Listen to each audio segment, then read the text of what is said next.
ഓർമ്മകളും തിരിച്ചറിവുകളും, ജ്ഞാനവും അജ്ഞാനവും, മുഖങ്ങളും അക്കങ്ങളും, സ്വപ്നങ്ങളും വികാരങ്ങളും, ഇതിനെയെല്ലാം നിയന്ത്രിച്ച് വേണ്ടപ്പോൾ വേണ്ടെടുത്ത് പ്രായോഗികമാക്കുന്നത് തലച്ചോറാണ്.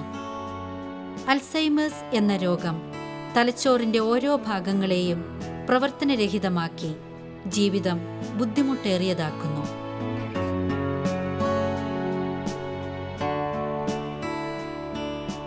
മറവി രോഗം ഉറാമ്പുലികളെക്കാളും മാരകമായ ഒരെട്ടുകാലിയാണ്. അത് വല നെയ്യുന്നത് തലച്ചോറിനകത്താണ്.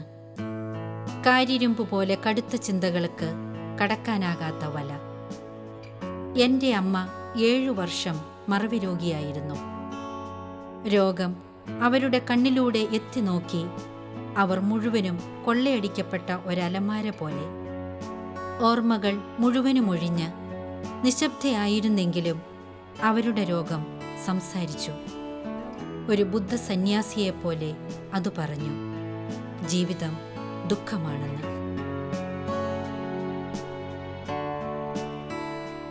ഇന്ത്യയിലെ തന്നെ ആദ്യത്തെ അൽസൈമേഴ്സ് കെയർ സെന്റർ തുടങ്ങിയത് കേരളത്തിലാണ്.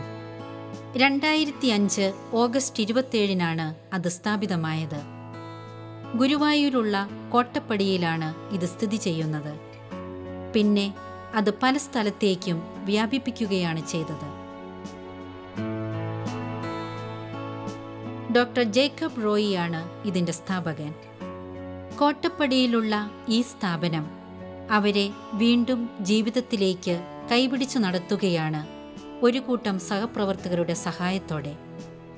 ദിവസേനയുള്ള എല്ലാ പ്രവൃത്തികളും അവരുടെ സഹായത്തോടുകൂടി ഈ അൽസൈമസ് രോഗികൾ നിവർത്തിക്കുന്നു.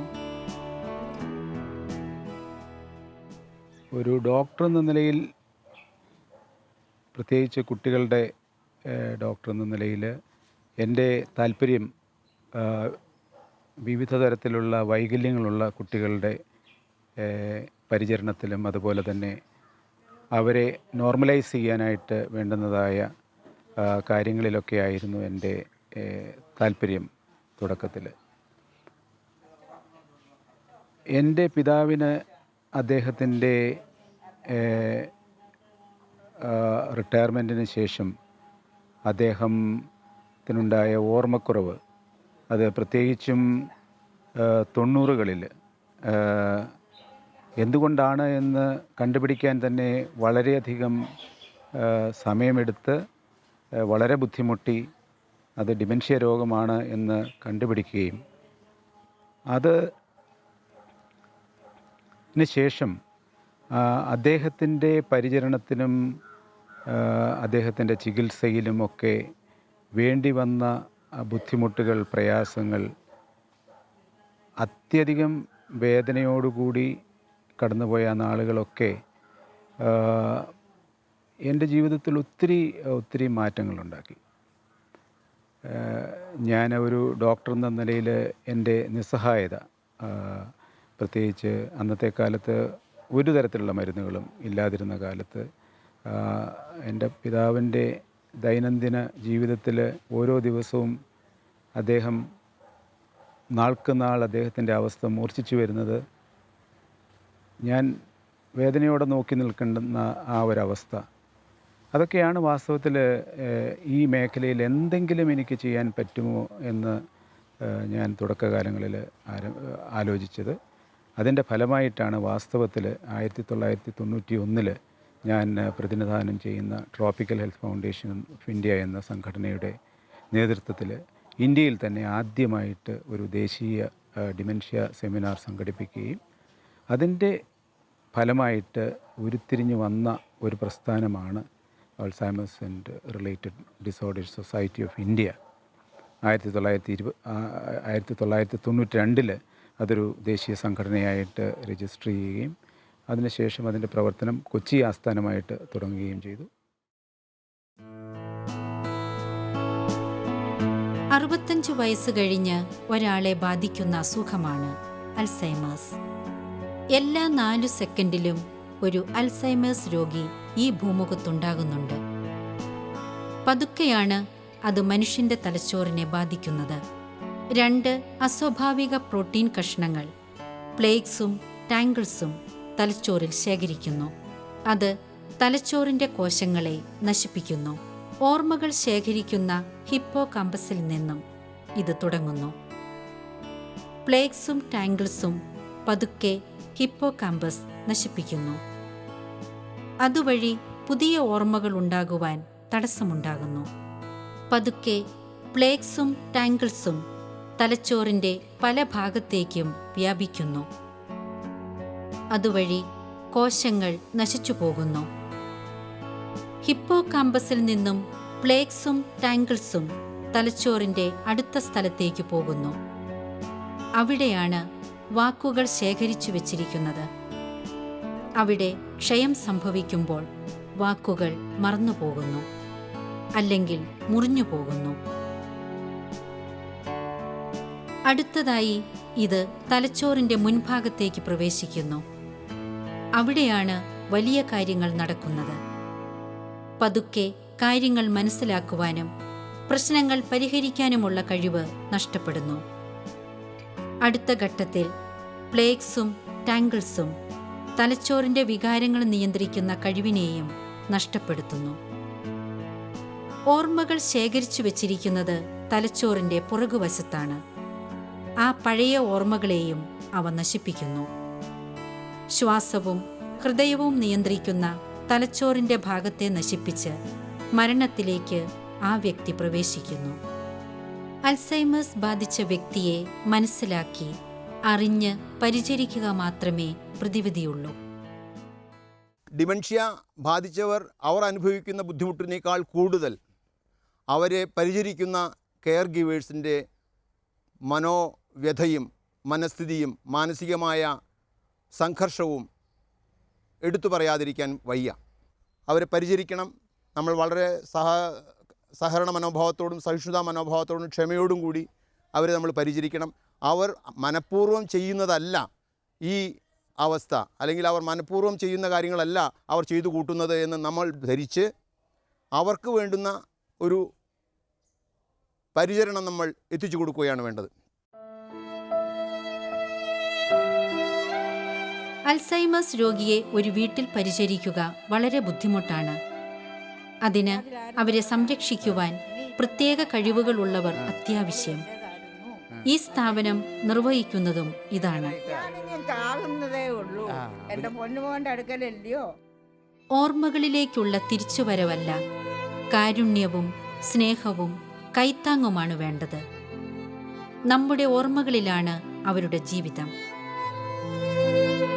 അത് അവരുടെ പുതിയ ഓർമ്മയാണ്, പുതിയ ജീവിതവും. ഇന്ന് ഇവിടെ താമസിക്കുന്ന അച്ഛനമ്മമാർക്ക് അവരുടെ ജീവിതത്തിൽ നല്ല കാലങ്ങളിൽ വളരെ വലിയ സ്ഥാനങ്ങൾ അലങ്കരിക്കുകയും അവരുടെ മക്കൾക്ക് വേണ്ടിയിട്ട് വളരെ കഷ്ടപ്പെടുകയും അവരുടെ മക്കളെ നല്ല സ്ഥാനത്തെത്തിക്കുകയും ചെയ്ത അവർ ഇന്ന് സ്വന്തം പ്രാഥമിക കാര്യങ്ങൾ നിർവഹിക്കുവാൻ പോലും കഴിവില്ലാതെ മറ്റൊരാളുടെ താങ്ങിന് വേണ്ടിയിട്ട് കൈനീട്ടുകയും ആ താങ്ങായി ഞങ്ങൾക്ക് മാറുവാൻ സാധിച്ചത് ദൈവം തന്ന ഒരു വളരെ അനുഗ്രഹമായി ഞങ്ങൾ കണക്കാക്കുന്നു. അതിനു വേണ്ടിയിട്ട് പൊതുജനങ്ങളുടെയോ വ്യക്തികളുടെയോ ഒരു പ്രശംസയും ഒരു പ്രോഫിറ്റും ലക്ഷ്യമാക്കാതെ ആത്മസംതൃപ്തിക്ക് വേണ്ടിയിട്ട് മാത്രം പ്രവർത്തിക്കുന്ന ഒരു കൂട്ടം നല്ലവരായ മനുഷ്യരുടെ ഒരു കൂട്ടായ്മയാണ് ARDSI എന്ന് പറയുന്നത്.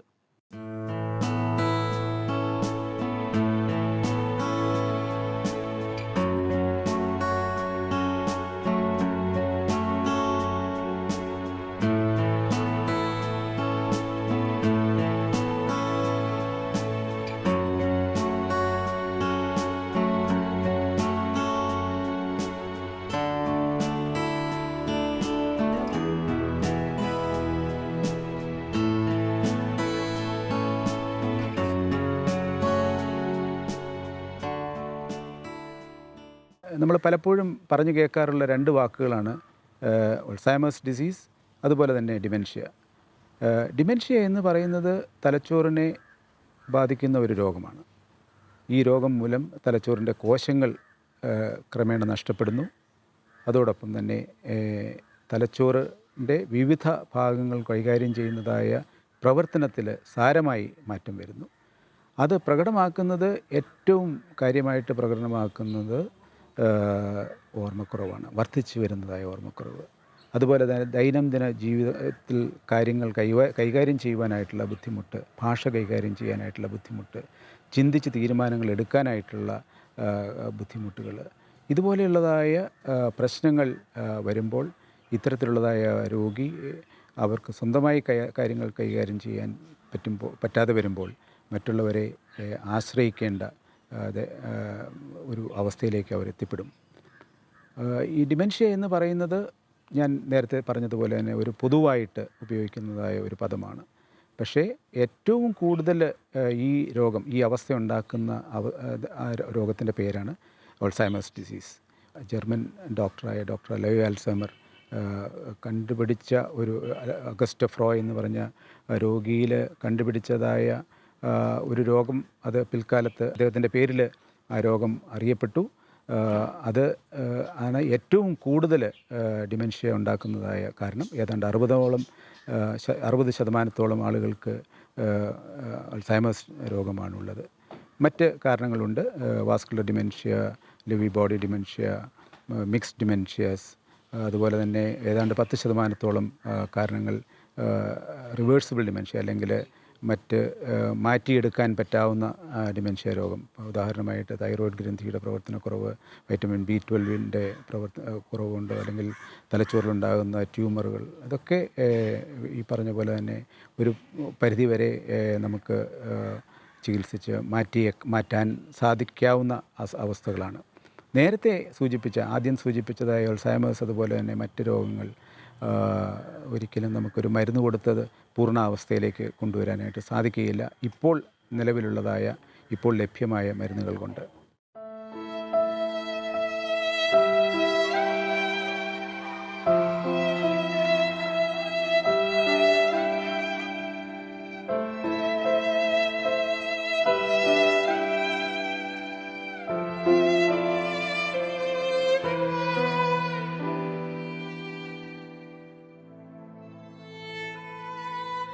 എനിക്ക് ഇതിലേക്ക് വരുമ്പോൾ എനിക്ക് ഇതിനെ പറ്റിയിട്ടൊന്നും കൂടുതലൊന്നും അറിയില്ല. ഒരു തരം പേടിയായിരുന്നു. പിന്നെ 2-3 ദിവസം വരെ കെയർ ചെയ്തപ്പോൾ എനിക്ക് അതൊക്കെ മാറി. സ്വന്തം അച്ഛനമ്മയെ പോലെ തോന്നി, അവരോട് പെരുമാറാൻ സാധിച്ചു. പിന്നെ വിഷമുണ്ടാക്കണ പല അതൊക്കെ ബുദ്ധിമുട്ടുകളൊക്കെ ഉണ്ടായിരുന്നു, അതൊക്കെ തരണം ചെയ്തു. പിന്നെ ജോലിക്ക് കൂടുതൽ ക്ഷമയാണ് വേണ്ടതെന്ന് മനസ്സിലായി.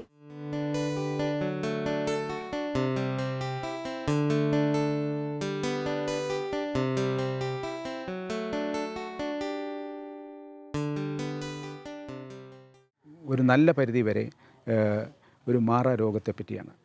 അപ്പോൾ ഇതുപോലെയുള്ളതായ ഒരു അസുഖത്തെ നമ്മൾ കൈകാര്യം ചെയ്യുമ്പോൾ നമ്മൾ ഒരു വളരെ നിസ്സഹായ ഒരവസ്ഥയിലേക്ക് നമ്മൾ എത്തിപ്പെടുകയാണ്.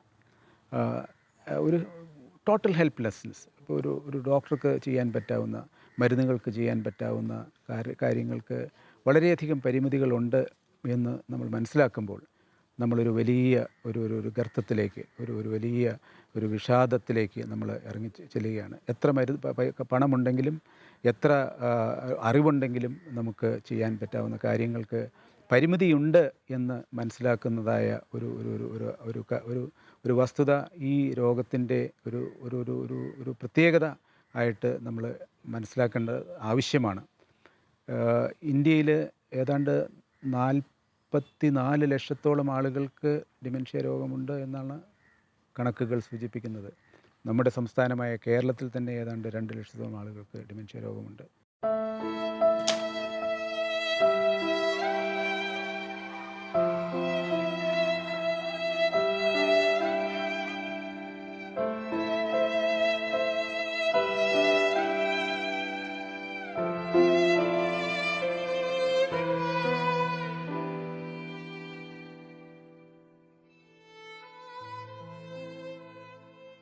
There is life even after a diagnosis of dementia.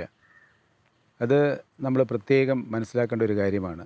ഒരാൾക്ക് അൽസൈമേഴ്സ് രോഗമാണ് അല്ലെങ്കിൽ ഡിമെൻഷ്യ രോഗമാണ് എന്ന ഡയഗ്നോസിസ് കേൾക്കുമ്പോൾ അത് നമ്മുടെ ജീവിതത്തിൻ്റെ അന്ത്യമായിട്ട് കാണുന്നതിന് പകരമായിട്ട് നമ്മുടെ ശിഷ്ട ആയുസ്, ഈ രോഗിയുടെ ശിഷ്ട ആയുസ് എങ്ങനെ സന്തോഷകരമായി സമാധാനത്തോടെ ഈ ലോകത്ത് ജീവിച്ച് വിട പറയാൻ സാധിക്കും എന്ന് ആണ് നമ്മൾ ചിന്തിക്കേണ്ടത്. പക്ഷേ അത് പലപ്പോഴും പറയാൻ എളുപ്പമാണ്, പ്രവർത്തിക്കാൻ ബുദ്ധിമുട്ടാണ്. ഇതിലെ ഏറ്റവും ഇതിൻ്റെ തീവ്രത അനുഭവിക്കുന്നത് ഈ രോഗികളുടെ കുടുംബാംഗങ്ങളാണ്.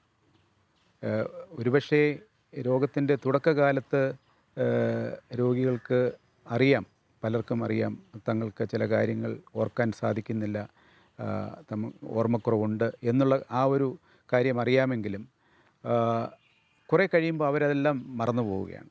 പക്ഷേ ആ സമയത്തൊക്കെ ഏറ്റവും കൂടുതൽ പ്രയാസവും ബുദ്ധിമുട്ടും അനുഭവിക്കുന്നത് ഇവരെ നോക്കുന്ന ഇവരുടെ പ്രിയപ്പെട്ട കുടുംബാംഗങ്ങളാണ്.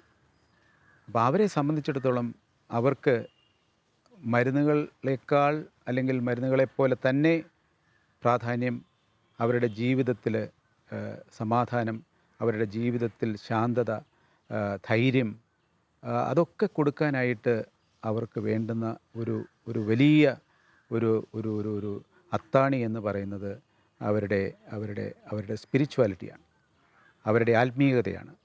ഈ ആത്മീയത തന്നെയാണ് വാസ്തവത്തിൽ അതിൻ്റെ ഈ രോഗത്തിൻ്റെ അന്ത്യം വരെ അവർക്ക് ശക്തി കൊടുക്കുകയും അവരെ ഈ ബുദ്ധിമുട്ടും പ്രയാസങ്ങളും ഒക്കെ വളരെ സധൈര്യം നേരിടാനായിട്ടുള്ള കരുത്ത് അവർക്ക് കൊടുക്കുന്നത്. ഇതൊരു മരുന്നിൻ്റെ തന്നെ ഫലം ചെയ്യും എന്നാണ് ഞങ്ങളുടെ അനുഭവങ്ങൾ പഠിപ്പിക്കുന്നത്.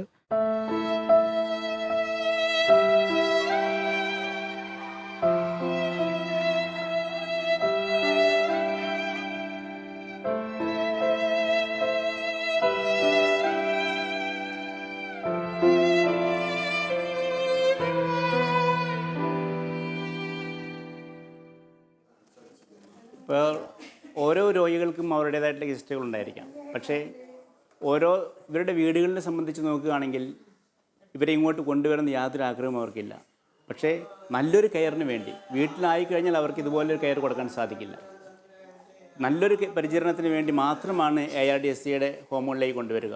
അൾസൈമേഴ്സ് രോഗികളിനെ മാത്രം നോക്കാനായിട്ട് ട്രെയിൻ ചെയ്തിട്ടുള്ള സ്റ്റാഫുകൾ ഒരുപക്ഷെ നമുക്ക് വീട്ടിൽ അവൈലബിൾ ആയിരിക്കില്ല. ആ ഒരു കാരണങ്ങളെ കൊണ്ട് മാത്രമാണ് ഇതുപോലുള്ള രോഗികളെ ഇവിടെ കൊണ്ടുവരിക. അപ്പോൾ ഇവർക്ക് വേണ്ട പരിചരണം കൊടുക്കുവാനായിട്ടുള്ള ആവശ്യമുള്ള തെറപ്പികൾ കൊടുക്കാൻ വേണ്ടിയിട്ട് ഇവരുടെ മെമ്മറിയിൽ നിന്ന് അകന്നു പോകുന്ന മെമ്മറികളിനെ വീണ്ടും തിരിച്ചു പിടിക്കുവാനുള്ള ശ്രമമാണ് ഇവിടെ നടക്കുക. ആ ന്യൂറോൺസ് തകർന്നു പോകുമ്പോൾ അതിന് വീണ്ടും തിരിച്ചു പിടിക്കുവാനുള്ള ശ്രമത്തിനിടയിൽ എങ്ങനെയാണ് പല തെറപ്പികൾ ഇവിടെ നടക്കുന്നുണ്ട്. ഈ തെറപ്പികളിൽ കൂടെ ഇവർ നമുക്ക് ഒത്തിരിയേറെ ഇമ്പ്രൂവ്മെൻറ്റുകൾ നമുക്ക് ഇവർ കൊടുക്കാൻ സാധിക്കും. അത് സാധാരണ വീടുകളിൽ നമുക്കത് കൊടുക്കാൻ സാധിക്കില്ല. ഇവിടെ സ്റ്റാഫുകളാണെങ്കിൽ ഒത്തിരി വെൽ ട്രെയിൻഡാണ് ഈ കാര്യങ്ങളിൽ. വിശുദ്ധ ലൂക്കായുടെ സുവിശേഷത്തിലെ ഒരു വാക്യമുണ്ട്: നിങ്ങളുടെ പിതാവ് കരുണയുള്ളവനായിരിക്കുന്നതുപോലെ നിങ്ങളും കരുണയുള്ളവരായിരിക്കുവിൻ. ക്ഷമയും സഹനവും കരുണയും തീർച്ചയായും ഈ അൽസൈമേഴ്സ് രോഗികൾ അർഹിക്കുന്നുണ്ട്. കരുണയുടെ വർഷം ആചരിക്കുന്ന ഈ വേളയിൽ ഈ സ്ഥാപനവും ഈ രോഗികളുമാകട്ടെ നിങ്ങളുടെ പ്രചോദനം.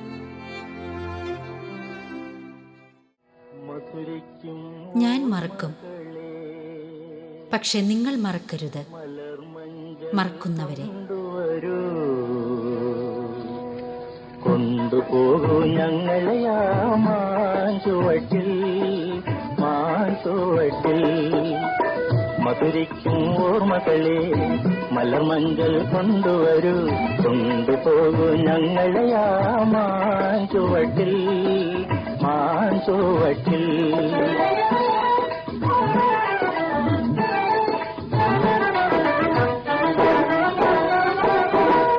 ഇടമെഞ്ഞൻ താളമോടെ നെടുവീർപ്പിൻ മൂഴലോടെ ഇടമെഞ്ഞൻ താളമോടെ നെടുവീർപ്പിൻ മൂഴലോടെ മലർമഞ്ചൽ തോളിലെത്തി പോകില്ലേ. മനസ്സുരിക്കും ഓർമ്മകളെ മലർമഞ്ചൽ കൊണ്ടുവരൂ കൊണ്ടുപോകൂ ഞങ്ങളെ ആ മാഞ്ചുവട്ടിൽ